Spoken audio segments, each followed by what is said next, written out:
ठीक है चलो। तो हम लोग अभी ना फिजिकल के करेंगे तीनों, जितना ध्यान से एकदम। और ऐसे ऐसे करो। हाँ चलो। ठीक है।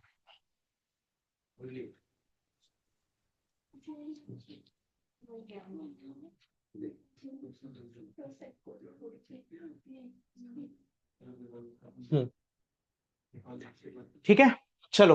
तो सबसे पहले सॉल्यूशन आ जाओ। दो दो तीन तीन चीजें पूछूंगा, ये सब तुम लोग को पता होना चाहिए कि क्या क्या चीजें हैं क्या क्या नहीं। ठीक है, इतना मैं उम्मीद रखूंगा कि भाई सबको आना चाहिए, क्योंकि यहाँ से कुछ भी एक दो नंबर की चीजें आ सकती हैं। है बेशक फिजिकल, लेकिन हम लोग बात कर रहे हैं पहले थ्योरेटिकल चीजों की, क्या क्या है। तो मुझे बता दो एक बार सभी, सॉल्यूशन में सबसे इंपॉर्टेंट चीज, थ्योरी वाला पोर्शन पूरा क्लियर है, लिक्विड लिक्विड वाला। तो सबसे पहले आइडियल सॉल्यूशन किसको बोलते हैं? विच ओबे। ठीक है, यानी आइडियल सॉल्यूशन में एक डेफिनेशन लोगे, which obey Raoult's law over the entire range of concentration, उसको हम क्या बोलेंगे? Ideal solution. अब यहाँ याद करने का सिर्फ एक ही इंपॉर्टेंट चीज है कि आइडियल सॉल्यूशन के एग्जाम्पल सबको पता होना चाहिए, कि आइडियल सॉल्यूशन के दो तीन एग्जाम्पल कौन कौन से होते हैं, सबको पता भी होगा मेरे ख्याल से। हाँ, तो एक तो बोलोगे एन हेक्सेन और एन हेप्टेन। अब इसका मतलब ये नहीं है कि पेपर में एन पेंटेन आ गया तो नहीं है, वो भी है। ठीक है, मैंने कोई भी हाइड्रोकार्बन होना चाहिए जिसमें सेम काइंड ऑफ फोर्सेस लग रहे हो, तो उसको भी आप बोल सकते हो कि ये हमारा इसका एग्जाम्पल होगा। क्लियर है? तो एन हेक्सेन हो गया, एन पेंटेन हो गया। उसी तरीके से और एक एग्जाम्पल बोल दो। दूसरा क्या हो जाएगा? जैसे किसी ने क्लोरो इथेन ले लिया, और क्या ले लिया बताओ? Bromo ethane. तो ब्रोमो इथेन और क्लोरो इथेन भी हमारा इसी का एग्जाम्पल हुआ। और बताओ तीसरा क्या लिख सकते हो? बेंजीन और टॉलीन। ठीक है, तो इन तीनों में से एकदम रट लो, इसमें से कुछ भी आ सकता है। अभी टॉपिक कराने के बाद तुरंत बताऊंगा कि क्वेश्चन किस तरीके से आएगा। ठीक है, तुम भी बेटा, ठीक है, काशवी है ना, हाँ ध्यान से समझते जाना, मैं रिवीजन करा रहा हूँ फिर बाद में पूछूंगा सीधा। तो बेंजीन टॉलीन भी अगर आ गया तो भी हमारा ये कौन सा एग्जाम्पल होगा? आइडियल सॉल्यूशन का। तीनों आइडियल सॉल्यूशन है। ठीक, और क्या याद रखेगी बेटा? डे आइडियल सॉल्यूशन की characteristics, delta H of mixing क्या होगा? Zero. Delta we of mixing क्या होगा? जीरो। तो ये सब कुछ जीरो जीरो होगा। और ऐसा होता क्यों है, रीजन भी देख लो। तो बोल दोगे कि फोर्स ऑफ अट्रैक्शन जो ए बी का होगा ना, वो इक्वल होगा ए। और बताओ, force of attraction between B B, यानी force of attraction solute solvent का इक्वल होगा सॉल्यूट सॉल्यूट और सॉल्वेंट सॉल्वेंट। तो ये एक मेन चीज है जो हमें आइडियल सॉल्यूशन से रिलेटेड याद रखना है। और ब्रैकेट में ही छोटा सा अगर इसका ग्राफ भी देख लो, तो ग्राफ भी बड़ा सिंपल सा है। ये x1 है, जो कि यहाँ पे मान ली जीरो है बेटा, और यहाँ x1 बढ़ते हुए कितना हो गया? 1 हो गया। यहाँ x2 कितना होगा? 1 होगा। यहाँ x2 कितना हो जाएगा? 0 हो जाएगा। तो एक प्रेशर की लाइन ये, एक प्रेशर की लाइन ये, और इन दोनों को जब मिलाओगे तो ये हम लोगों का, थोड़ा सा ऊपर बनाना था ऐसे मुझे, तो ये हम लोगों का टोटल प्रेशर का लाइन हो जाएगा। ठीक है, तो ये थोड़ा सा हम लोगों को ध्यान में रख के चलना है कि क्या है और क्या नहीं है। लो, ठीक है। तो एक प्रेशर का लाइन थोड़ा सा बड़ा बना दिया था मैंने, कोई दिक्कत नहीं। एक प्रेशर का लाइन ये ले लो, और ये इसकी टोटल लाइन हो गई, लेट अस अज्यूम। तो ये आइडियल सॉल्यूशन का एग्जांपल हो जाएगा। ये कौन सा पॉइंट होगा बताओ? ये पी ए बढ़ रहा है ना इधर जाने पे, P1। तो ये P1 वाला बढ़ रहा है बेटा, तो ये हो जाएगा P01, और ये हो जाएगा P02। और ये हमारा P1 है, और ये हमारा P2 का कर्व है, और ये हमारा P टोटल है, which is equal to P1 plus P2। कई लोग P0 A P0 B भी लिखते हैं, तो कैसे भी लिखो, बस ये याद रखना मोल फ्रैक्शन और प्रेशर के बीच ग्राफ है। ठीक है, और ये एग्जांपल्स याद रखने आइडियल सॉल्यूशन के। तो आइडियल सॉल्यूशन आई होप सबको क्लियर हो जाएगा, which obey Raoult's law over the entire range of concentration. और ये एग्जांपल्स होते हैं, मेन सिर्फ एग्जांपल है और कुछ भी नहीं है।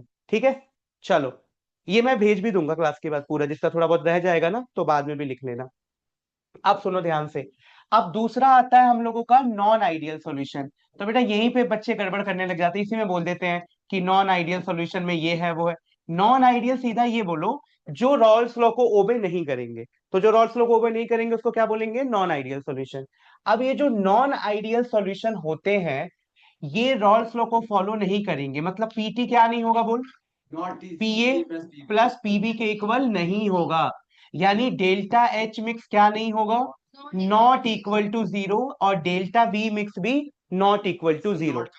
अब सुनो, दूसरी चीज क्या है, तो ये नॉन आइडियल दो टाइप के हो जाएंगे। कौन कौन से? पॉजिटिव डेविएशन, और बता, और एक हो जाएगा हमारा नेगेटिव डेविएशन। तो पॉजिटिव और नेगेटिव दो टाइप के होंगे।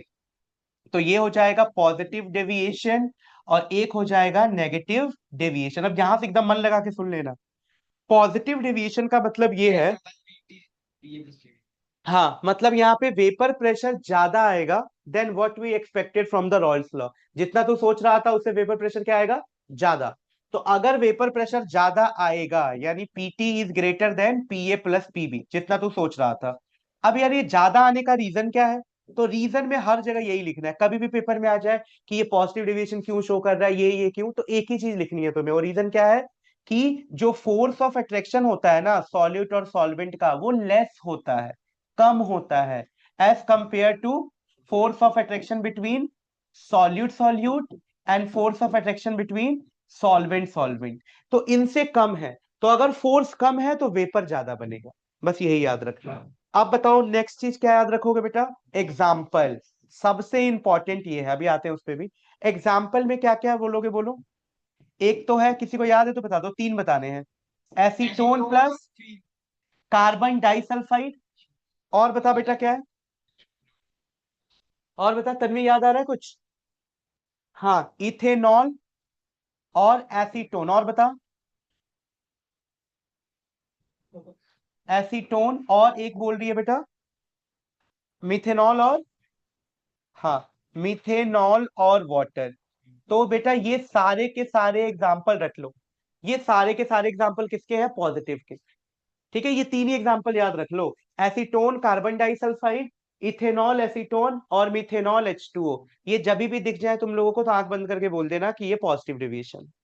अच्छा, पॉजिटिव डेविएशन में सब कुछ क्या बताया था मैंने, कि अगर मान ले मैं बात करूं इसी के लिए डेल्टा एच का, तो सब कुछ जीरो से ज्यादा होगा। तो सीधा लिख देना ग्रेटर देन जीरो। और डेल्टा वी मिक्स भी क्या होगा?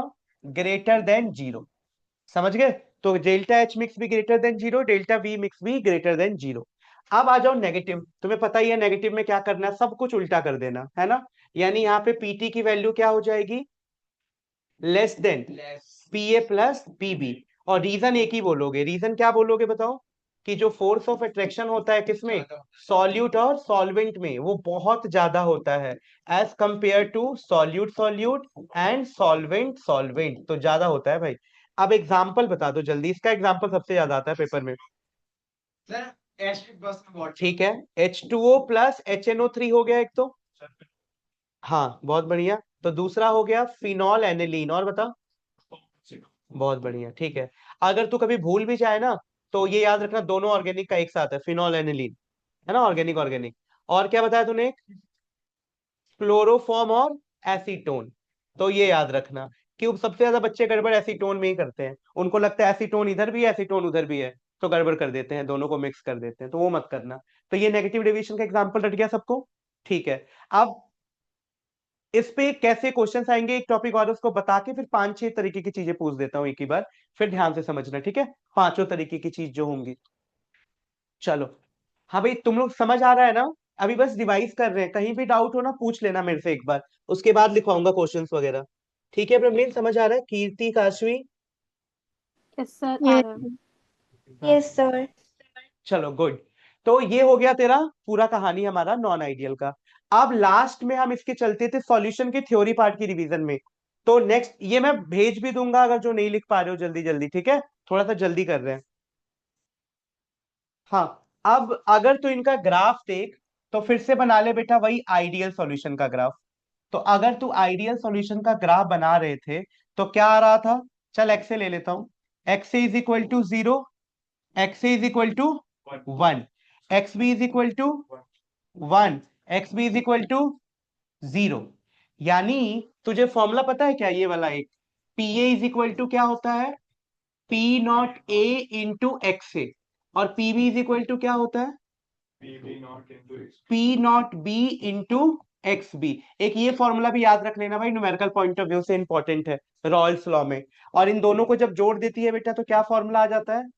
P naught A into x A plus P naught B into x B. तो ये वाले फॉर्मूले पे न्यूमेरिकल आते हैं कई बार, तो थोड़ा सा ध्यान रखना। ठीक है, सीधा ही आ जाता है P naught A X A. अब ग्राफ कैसे बनेगा? अगर तू देख ये y is equal to M X है, y is equal to M X plus C zero है, तो बेटा इसका ग्राफ कुछ इस तरीके से बन गया। ठीक है, y स्ट्रेट लाइन बनता है। ये मैंने पीए के लिए बनाया है। जैसे जैसे एक्स ए की वैल्यू बढ़ेगी तो पीए भी बढ़ता जाएगा, बढ़ता जाएगा, बढ़ता जाएगा। यहाँ पे बताओ एक सभी लोग दिमाग लगा के, ये सिर्फ पी नॉट ए हो जाएगा ना, क्योंकि एक्स ए यहाँ पे वन हो गया। तो अगर एक्स ए वन हो गया मतलब जो भी है सिर्फ ए है, बी है ही नहीं। तो सिर्फ ए के चलते जो वेपर प्रेशर होगा उसको पी नॉट ए बोलेंगे। उसी तरीके से बेटा ये बढ़ता गया, और बढ़ते बढ़ते ऐसे बढ़ा है, जैसा एरो बना रहा हूं, ये ऐसे बढ़ा है। तो ये हो जाएगा बेटा पी नॉट बी। अब जो ये टोटल प्रेशर था वो ये था, ये आइडियल सॉल्यूशन का कर्व था, ये आइडियल का था। यहां तक कुछ भी अलग नहीं किया है। तो हमने क्या लिखा है, P T is equal to P A plus PB. अब बात आती है कि पॉजिटिव और नेगेटिव में क्या करोगे। तो पॉजिटिव में वेपर प्रेशर बढ़ गया ना, तो थोड़ा थोड़ा से कर्व ऊपर बना देना। जैसे ये है तो ऐसे कर देना, बस ऊपर बना दे। और नेगेटिव में इसके ये नीचे वाले के भी, तो इन दोनों को मिलाएगी तो क्या आ जाएगा, कुछ ऐसे आएगा।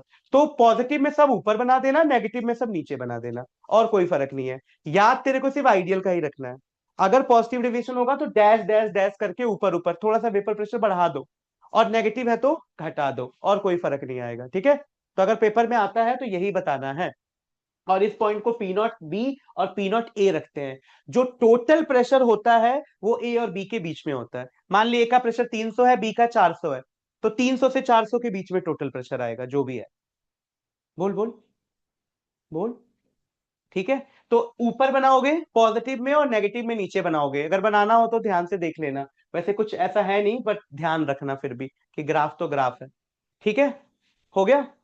चले आगे। अब सबसे इंपॉर्टेंट चीज है बेटा एजियोट्रॉप्स। उसके बाद फाइनली हम क्वेश्चन कर सकते हैं थोड़े से कि क्या है ये।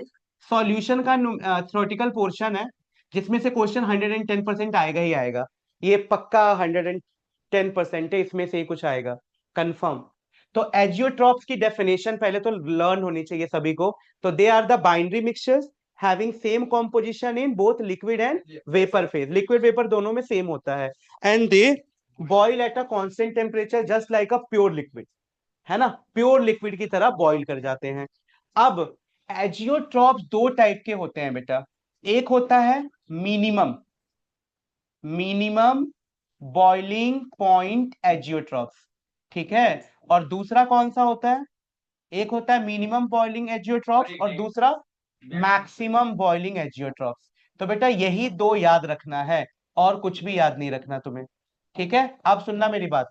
एक हो गया मिनिमम, एक हो गया मैक्सिमम। मिनिमम किसको बोलेंगे, which show large positive deviation from the Rawls law. तो जो पॉजिटिव डेविएशन शो कर रहा था रॉल्स लॉ से, उसको बोलेंगे मिनिमम। और जो नेगेटिव डेविएशन शो कर रहा था उसको, बस, तो जो नेगेटिव डेविएशन शो कर रहा था उसको बोलेंगे हम लोग मैक्सिमम।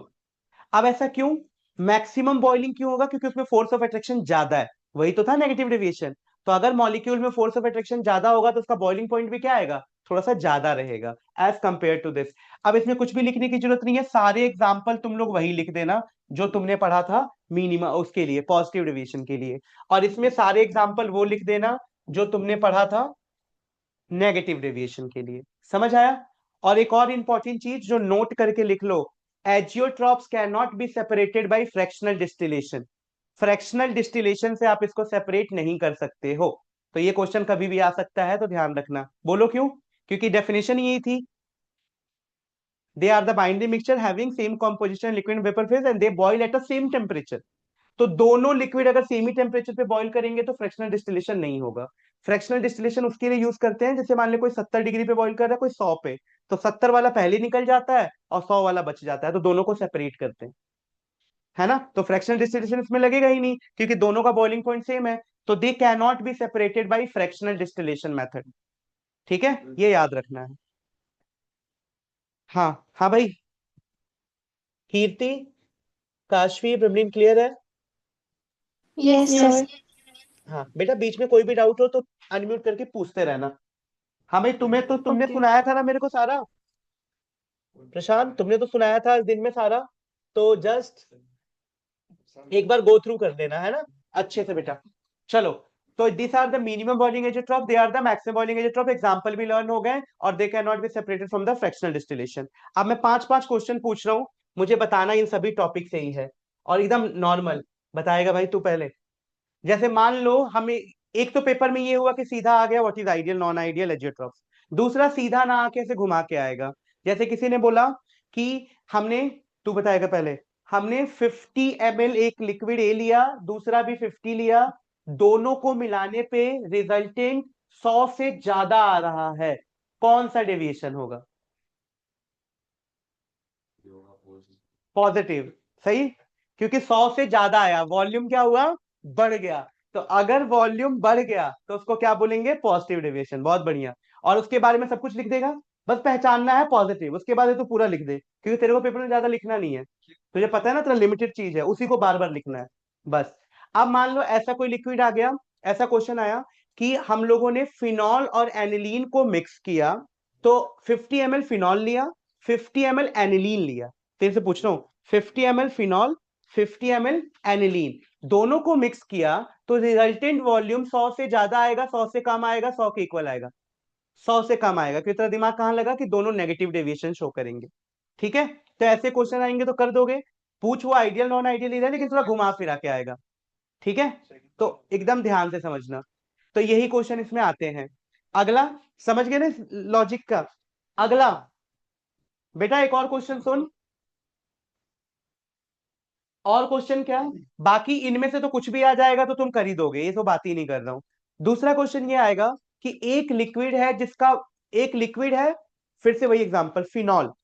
ठीक है, तुम लोग बताना भाई पहले, है ना, तुम में से कीर्ति, काशी और ब्रह्मलीन में से कोई भी, प्रशांत बता देना जिसको भी आता हो, तुम लोग सुनना और बताना बाद में।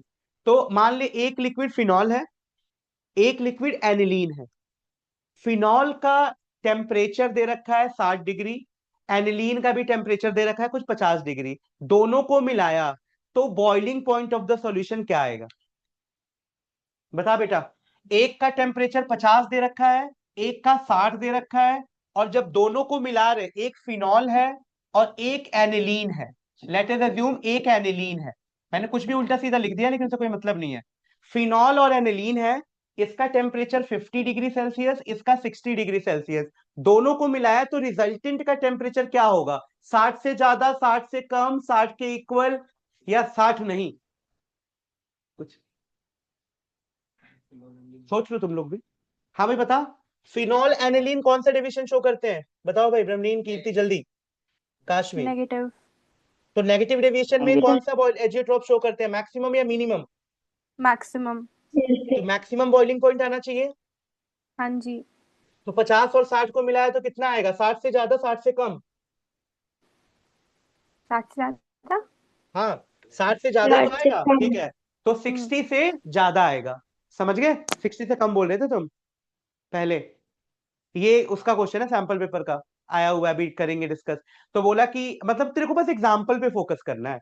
एग्जाम्पल मुझे पता लगा मैक्सिमम बॉलिंग एज ड्रॉप तो 60 से कम, किया था ना ऐसे वाला क्वेश्चन एक बार जब कर रहे थे। अब सुनो, ये कर दोगे पूरा अब इसमें लास्ट क्वेश्चन हमारा बनेगा एजियो, सॉरी, हेनरीज लॉ। बेटा ये तो ऐसा लॉ है कि मतलब इतनी बार छप गया है कि पूछो मत, हर बार बोर्ड में घूम फिर के यही आ जाता है। कोई कहता है सॉल्यूशन से कुछ आसान दे दो 2 नंबर का, तो यही आता है हेनरीज लॉ। याद है ना? According to Henry's law, the mass of a gas dissolve in a liquid is directly proportional to the partial pressure. यानी क्या लिखते थे तुम लोग, P is equal to K H into X. तो ये याद रखना बेटा, P is equal to K H into X. अब मेरी बात सुनो, K H is called Henry constant, and X को क्या बोलते हैं, मोल फ्रैक्शन। अब सुनो मेरी बात बेटा, ये देख इधर, इतना आसान चीज बता रहा हूं तो उधर लगा हुआ है, इसको तू बोलेगा बेटा मोल फ्रैक्शन। मान ले आयुष तेरे पेपर में बोला कैलकुलेट मोल फ्रैक्शन, तो पी दे रखा होगा, केएस दे रखा होगा, दोनों को डिवाइड कर देना। इसी को हम एक और नाम से भी जान लेंगे, सॉल्युबिलिटी। अगर पेपर में बोल दिया कि सॉल्युबिलिटी निकालो, मतलब एक्स ही निकालना, ये, तो वो क्या हो जाएगा, पी अपॉन के एच। ठीक है, कुछ गड़बड़ नहीं है, सेम ही निकाल देना। केएच की वैल्यू का मुझे जल्दी से बता दो। अगर टेम्परेचर बढ़ाऊंगा तो केएच क्या होगा? बढ़ेगा। और सॉल्युबिलिटी? हाँ, सॉल्युबिलिटी बेटा घटेगी। यानी हमें पता लग गया टेम्परेचर के साथ ये रिलेशन है, और वाइस वर्सा। अगर टेम्परेचर को कम करूंगा केएच भी घटेगा, सॉल्युबिलिटी बढ़ेगी। समझ गए? अब इसे 3-4 क्वेश्चन सुन लो। एक तो हैंडीज लॉ आ जाएगा, दूसरा केएच और सॉल्युबिलिटी का रिलेशन आ जाएगा कि बताओ क्या होता है, और तीसरा ऐसा भी क्वेश्चन आ जाएगा। तीसरा कैसा क्वेश्चन आ जाएगा? ऐसा बोला, why aquatic animal feel more comfortable in cold water? Because at lower temperature solubility of gas in liquid is more. अब इसके दो एप्लीकेशन बता दो सभी। तो दो एप्लीकेशन था, स्कूबा डाइवर जो पानी के नीचे जाते हैं, तो उनको कौन सी बीमारी हो जाती है? बैंड्स। बैंड्स। और जब पहाड़ों पे ऊपर जाते हैं तो कौन सी बीमारी? एनॉक्सिया। एनॉक्सिया बोलते हैं ना? हाँ, एनॉक्सिया। ठीक है। तो दो बीमारी हो गई, पानी के अंदर जाओगे तो बैंड्स की प्रॉब्लम, ऊपर जाओगे तो एनॉक्सिया की प्रॉब्लम। अब तीसरा चीज सुनो, ध्यान से समझना। कुकिंग टाइम माउंटेन पे क्या होता है, इंक्रीज या decrease? Increase. Cooking time mountain पे इंक्रीज होगा। क्यों? क्योंकि पानी जल्दी बॉईल हो जाएगा। Boiling point of water at mountain decrease. जैसे यहाँ पे 100 डिग्री पे बॉईल हो रहा है ना, तो वहां कम टेम्परेचर पे ही बॉईल हो जाएगा, बॉइलिंग पॉइंट डिक्रीज हो जाता है उधर जाके। ठीक है, क्योंकि बॉइलिंग पॉइंट होता क्या है? Boiling point is a point, मतलब एक ऐसा टेम्परेचर। बॉइलिंग पॉइंट एक ऐसा टेम्परेचर है जिसपे वेपर प्रेशर इक्वल हो जाता है एटमोस्फेरिक प्रेशर के। अब मान ले तू यहाँ पे बैठी हुई है अभी दिल्ली एनसीआर में, तो क्या है, ये है एटमोस्फेरिक प्रेशर। तो जैसे ही वेपर यहां तक पहुंचेगा तब जाके बॉईल करेगा। और जब तू पहाड़ों पे गई ना, तो ये चीज यहां आ गई, और लिक्विड यही है। तो अब थोड़ा सा अभी बॉईल करेगा, तुरंत यहाँ पहुंच जाएगा, तो यहीं पे पहुंच के बॉईल करने लग जाएगा। तो बॉइलिंग पॉइंट उसी को बोलते हैं, एक ऐसा टेम्परेचर जहां पे वेपर प्रेशर किसके इक्वल हो जाता है? एटमोस्फेरिक प्रेशर के। तो वहां पे एटमोस्फेरिक प्रेशर कम होता है पहाड़ों पे। अब इस पे एक क्वेश्चन आया है, मुझे दिमाग लगा के बताना। कह रहा है कि एक बच्चा श्रीनगर में है और एक बच्चा दिल्ली में है, बताओ गैसेस की सॉल्युबिलिटी कहाँ ज्यादा होगी? दिल्ली में। क्योंकि श्रीनगर में हाइट है, तो हाइट पे जाओगे तो प्रेशर घटेगा, प्रेशर घटेगा तो solubility of a gas in liquid घटेगी।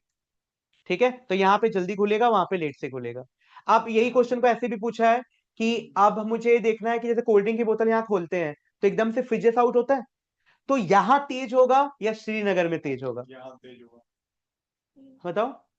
वहां पे तो लेस सॉल्यूबल हुआ होगा ना, ज्यादा सॉल्यूबल भी नहीं हुआ होगा क्योंकि प्रेशर घट गया होगा, कम प्रेशर से पैक हुआ है, तो कम ही निकलेगा। यहाँ ज्यादा प्रेशर लगा के पैक कर रहे हैं, तो जब निकलता है तो एकदम से ऊपर की तरफ निकलेगा। ठीक है, वहां कम प्रेशर में ही सॉल्यूबल है। समझ रहे हो? तो ये चीज थोड़ा सा याद रखना कि क्या है क्या चीज नहीं है। तो ये दो तीन चीजें घुमा फिरा के कुछ भी आएगा, हेनरीज लॉ, कुछ भी थ्योरी आ जाए। एक आया था कि नमक की किसी भी चीज का सेल्फ लाइफ अगर मुझे बढ़ाना है तो उस पे नमक या चीनी डालने से क्या होता है? तो ये act as a preservative, preservative की तरह काम करता है, और ऑस्मोसिस का फैक्टर है इसमें।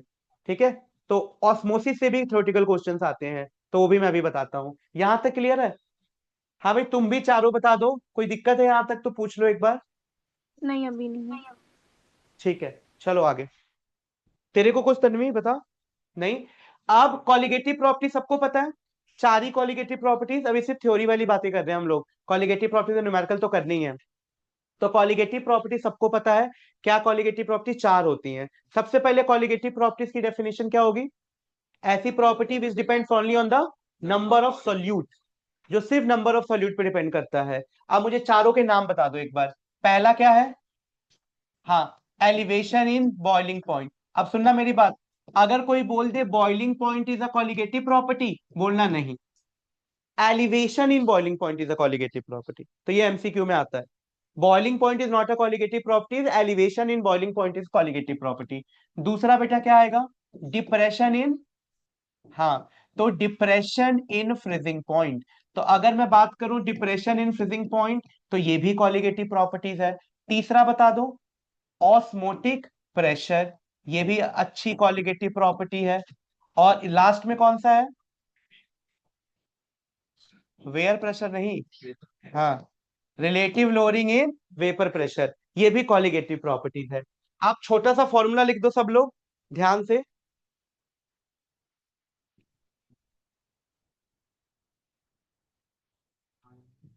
ठीक है। अब देखो, एलिवेशन इन बॉइलिंग पॉइंट की अगर मैं बात करूं, डिप्रेशन इन फ्रीजिंग पॉइंट की बात करूं, और ऑस्मोटिक प्रेशर और आरएलवीपी की बात करूं, तो एलिवेशन बॉइलिंग पॉइंट का फॉर्मूला छोटा सा क्या था बताओगे? Delta TB is equal to KB into m into i. और एम और आई को तुम लिख सकते हो अच्छे से, है ना, कोई दिक्कत नहीं है। एम क्या होता है? मास of solute upon molar mass into 1000 upon mass of solvent. तो मैं लिखवा नहीं रहा हूं, सबको पता है। क्या जैसा मुंह क्यों बनाया, पता है ना? हाँ। उसी तरीके से बेटा ये भी वही हो जाएगा, delta T F is equal to K F M into I. I one ले लेना नहीं हो तो। और बेटा इसका फॉर्मूला बताओ, pi is equal to C R T into I. ठीक है। और बेटा इसका फॉर्मूला P not minus P S upon P not is equal to N upon N, moles of solute upon moles of solvent.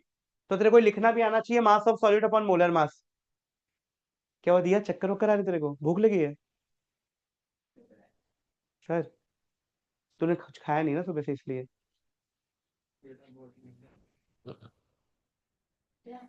कुछ खाना है तो बता।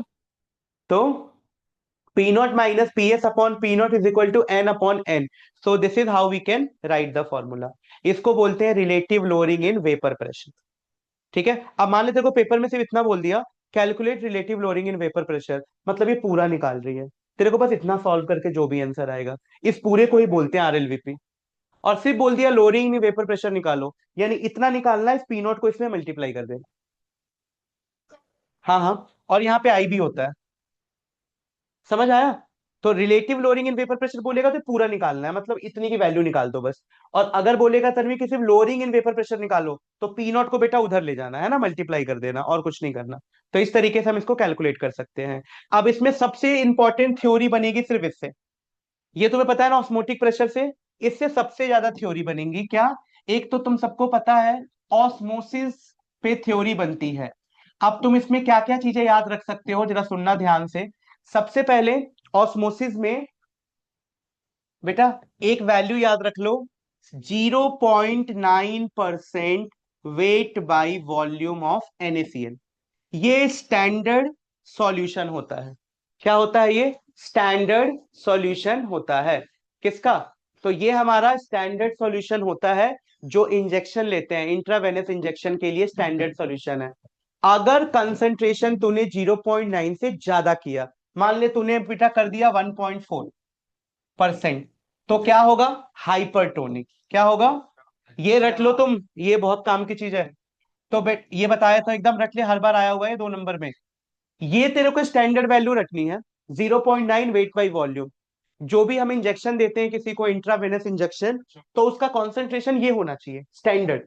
अगर तूने इससे ज्यादा कर दिया तो हाइपरटोनिक होगा। हाइपरटोनिक में क्या होता है? श्रिंक। क्या याद रखना है? ब्लड सेल श्रिंक करेंगे। और बेटा अगर आपने मान लिया 0.5 ले लिया, तो कम ले लिया, कम को बोलोगे हाइपो। तो हाइपो में क्या होगा? स्वेल। स्पेलिंग सही है? सही सर, हाँ। स्वेल। तो उसमें स्वेल होगा, इसमें श्रिंक होगा। श्रिंक याद रखना है हाइपरटोनिक। हाइपरटोनिक में श्रिंक और इसमें स्वेल होगा, ये हमेशा याद रखना है। तो पूछेगा क्या हमसे, ये रख ले बस। और ये गिवन होगा कि अगर इससे ज्यादा है तो क्या। तो मान ले पेपर में तो ऐसे क्वेश्चन दे दिया कि एक ब्लड सेल है जिसका कॉन्सेंट्रेशन 1.4 है या 0.5 है, तो तू समझ जाना ना, 1.4 मतलब 0.9 से ज्यादा है, और ये मतलब कम। तो तेरे को याद बस यही रखना है। सर इंजेक्शन भी पूछेगा कौन सा? नहीं नहीं। तो इंट्रावेनस इंजेक्शन के लिए कॉन्सेंट्रेशन क्यों ऐसे क्वेश्चन आ सकता है, why we need to take extra care जब हम लोग इंजेक्शन देते हैं, तो बोल देना, नहीं तो अगर हमने इसका मेंटेन नहीं किया तो स्वेलिंग हो सकती है। ठीक है। तो इंजेक्शन देते हुए हमें इस बात का ध्यान रखना पड़ता है। हमें क्लियर हो गया तुम लोगों को? तीनों बताओ जल्दी। Yes yes sir. Sir. Good. चलो, तो ये कहानी हो गई। इससे रिलेटेड कुछ भी है? रिवर्स ऑस्मोसिस का एप्लीकेशन बताओ। रिवर्स ऑस्मोसिस कहाँ यूज करते हैं? सर अचार बनाने में। वो तो ठीक है, लेकिन और वाटर डिस्टिलेशन, वाटर प्यूरिफिकेशन, वहां पे हम लोग यूज करते हैं आरओ का फुल फॉर्म रिवर्स ऑस्मोसिस। ठीक है। चलो, तो पानी को साफ करने की तो इतना याद रख ले। ठीक, तो ये याद रखने हैं। कौन सी colligative properties distillation of sea water, Prashant Tiwari ने लिख के दिया है, good. Distillation of sea water. अब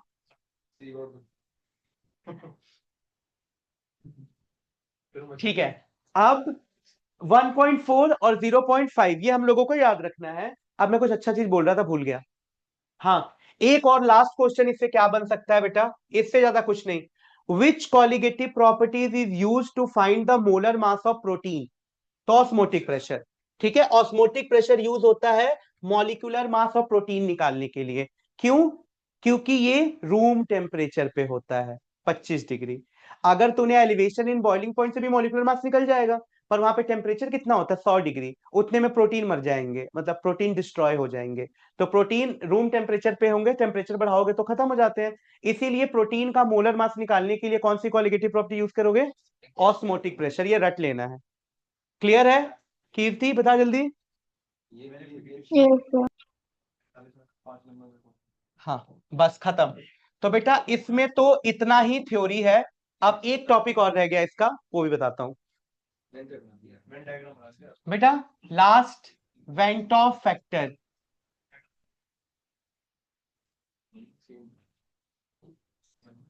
वेंटॉफ फैक्टर, कि भाई ये वेंटॉफ फैक्टर हमारा क्या होता है। हाँ, कोई बात नहीं, हमारे पास बहुत टाइम है, तो हम जल्दबाजी ना करते हुए आराम से आज हम इसको डिस्कस भी कर लेंगे, तो कल क्वेश्चन कर लेंगे। 2 दिन तो दे ही सकते हैं। 2 दिन, आज तुम भी तो करोगे घर जाके। 2 दिन फिजिकल, एक दिन इनऑर्गेनिक और बाकी ऑर्गेनिक, बहुत है। तो वेंटॉफ फैक्टर की क्या कहानी है? वेंटॉफ फैक्टर, सुनो, दो ही केस याद रखना बेटा। अगर आई की वैल्यू ग्रेटर देन 1 है, तो इसको बोलेंगे डिसोसिएशन। क्या बोलोगे? डिसोसिएशन। और अगर आई की वैल्यू लेस देन 1 है, तो इसको क्या बोलोगे? एसोसिएशन। तो भाई ये बच्चे कंफ्यूज हो जाते हैं, उनको लगता है डिसोसिएशन मतलब कम, एसोसिएशन मतलब ज्यादा। ऐसा नहीं है।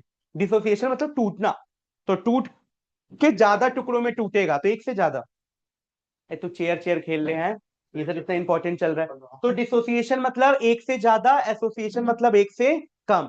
अब बेटा सबसे इंपॉर्टेंट चीज, आई निकालने का फॉर्मूला। तो आई इज इक्वल टू होता है 1 + n - 1 into alpha. So this is how we can find आई।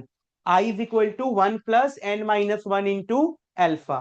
उसी तरीके से बेटा अगर तू एसोसिएशन में निकालेगी आई ना, तो 1 + 1/n - 1 इंटू एल्फा। इसका एन तो तुम सबको आता है निकालने। जैसे मान ले बेटा किसी ने एग्जांपल दिया, ये MgCl2, तो इसके लिए एन कितना होगा? 3, है ना। अब तू बोलेगा आई भी तो आप ऐसे ही लेते थे, तो आई में ऐसा बोल देता है कि undergo complete dissociation. Undergo complete dissociation. तो जब वो ये बोलेगा, होता है भाई, अंडरगो कंप्लीट डिसोसिएशन, तो आप क्या ले लोगे कि आई और एन दोनों बराबर है। लेकिन जब बोलेगा 70%, 80%, तो आपको ये फॉर्मूला यूज करना पड़ेगा। समझ गई? मान ले किसी ने 80% बोल दिया, तो अल्फा की जगह 0.80, एन की जगह 3, तो आई निकल जाएगा। और तुझे इतना पता है कि अगर 80% है तो 3 से तो कम ही आएगा, 2.60, 2.50, 2.8, है ना। और अगर बोल देता 100%, तो आई और एन दोनों बराबर है। समझ गई? ज्यादातर क्वेश्चन में यही आता है कि दे अंडरगो कंप्लीट डिसोसिएशन, मतलब आई और एन बराबर होते हैं। तो अल्फा को 1 रख के देखना, आई और एन बराबर आ जाएगा, 1 से 1 कट जाएगा, आई एन के इक्वल आएगा। समझ गए? और इसमें ना एन के दो ही केस याद रखो। एक तो आता है acetic acid, benzoic acid, dimer बनाते हैं, तो डाइमर में एन की वैल्यू हमेशा तेरे को 2 लेनी है। या फिर आएगा फिनॉल का डाइमराइजेशन 2, तो यहाँ पे एन की वैल्यू एकदम रट लो, 99% केसेस में 2, जो तुम्हारे सिलेबस में है। तो एसोसिएशन में एन 2 लेके चलना हमेशा। डाइमर मतलब जो एक दो लोग मिलके बना दे, मतलब दो अलग अलग, एक मॉलिक्यूल इधर से एक मॉलिक्यूल इधर से, दोनों मिलके डाइमर।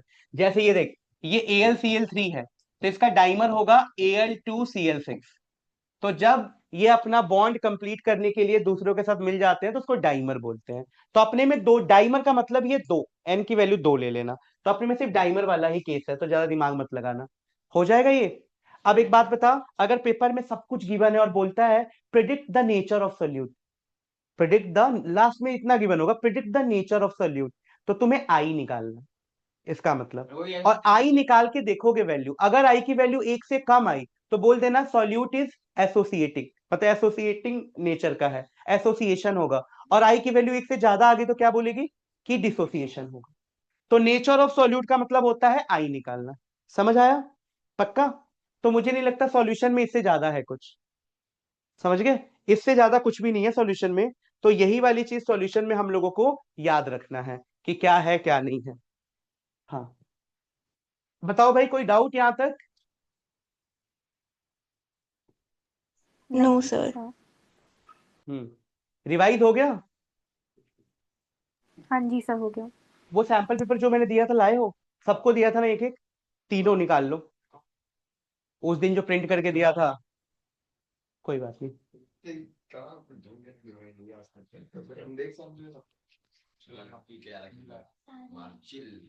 तेनों को भी दूंगा। कल मैं सब निकाल के रखा रहूंगा, ले जाना। एक एक दे दो। ये नहीं, ये नहीं है। बताओ यार, जो भी है दे, इट्स ओके। बेटा चलो, देखो इसीलिए तेरे को नहीं देता हूँ प्रिंट, और कोई फायदा ही नहीं हुआ देने का, गुम गुम कर दिया। हाँ, ये मैं दूंगा बिल्कुल। बेटा ये ही 5 साल का पेपर है, अगर जिसने ये कर लिया उसको तो बोर्ड का पेपर एकदम बच्चे जैसा लगेगा। अब सुनो मेरी बात, इसमें बोला है नहीं जो उसमें दिया था ना तेरे को। हाँ। हम्म।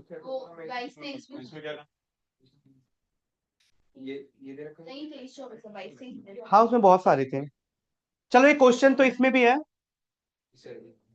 बेटा, एक क्वेश्चन करेंगे। 3 मिनट है ना, हो जाएगा अभी। टाइम गया क्या? नहीं नहीं, इनका अभी एक एक वाला के लिए। बेटा एक क्वेश्चन है, आंसर बताओ। बेटा सिंपल सा क्वेश्चन है, बहुत आने की प्रोबेबिलिटी ज्यादा है। सब सुन लेना ध्यान से। What type of deviation, 5 number में है ये। What type of deviation from the Raoult law is expected when phenol and aniline are mixed? कौन सा? Negative deviation. आगे देखो क्या लिखा है। What change in the net volume of the mixture expected? Volume less than zero. आगे graphically represent the deviation, यानी graph बनाना है। तो ये 5 नंबर में 2.5 नंबर मिल जाते तुम्हें, 2 नंबर। साक्षी समझ आया? पूरा थ्योरेटिकल था। वॉल्यूम क्योंकि नेगेटिव है ना, तो लेस देन जीरो। आगे सुनो क्या है, ये न्यूमेरिकल है। और उस वाले पे दिया जो तू बोल रही थी टॉपिक, आरएलवीपी पे। क्या है क्वेश्चन? सुनना ध्यान से। बोल रहा है कि the vapour pressure of pure water is given, यानी क्या गिवन है नित्य? P not. तो पी नॉट बेटा आप सबको गिवन है 23.80। मैं जो जो लिखवा रहा हूं ना एज इट इज वही सब आएगा, तुम ध्यान रखो इस चीज का। अब बोला है बेटा, ये सुन ले कितना इंपॉर्टेंट चीज बोल रहा हूं। The vapour pressure of pure water is given. कह रहा है कि अगर 1 mole non volatile non electrolyte solute को ऐड करूं 100 ग्राम वाटर में, 1 मोल सॉल्यूट, यानी क्या गिवन है हमें? 1 मोल सॉल्यूट मतलब स्मॉल एन गिवन है। स्मॉल एन कितना गिवन है? 1 मोल सीधा दे दिया। और सॉल्वेंट का मोल नहीं दिया, सॉल्वेंट बोला इन 100 ग्राम ऑफ वाटर। तो सॉल्वेंट का मोल हम निकाल नहीं लेंगे? क्या होता है बेटा? मास अपॉन मोलर मास। यही तो होता है मास अपॉन मोलर मास। मोल निकालने का फॉर्मूला सॉल्वेंट का। तो मास कितना दे रखा है? 100 ग्राम। और साक्षी मोलर मास वाटर का 18। कितना आया? 5.5। 5.5।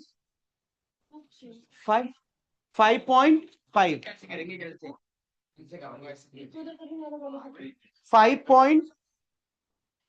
5.5। गुड। आगे बोलता है वेपर प्रेशर ऑफ सॉल्यूशन निकालो। बस हो गया काम। पीएस निकालना है बेटा। बेटा जल्दी 2 मिनट, फॉर्मूला लगा। पी नॉट की जगह क्या रखूं? हमें फॉर्मूला सबको पता है।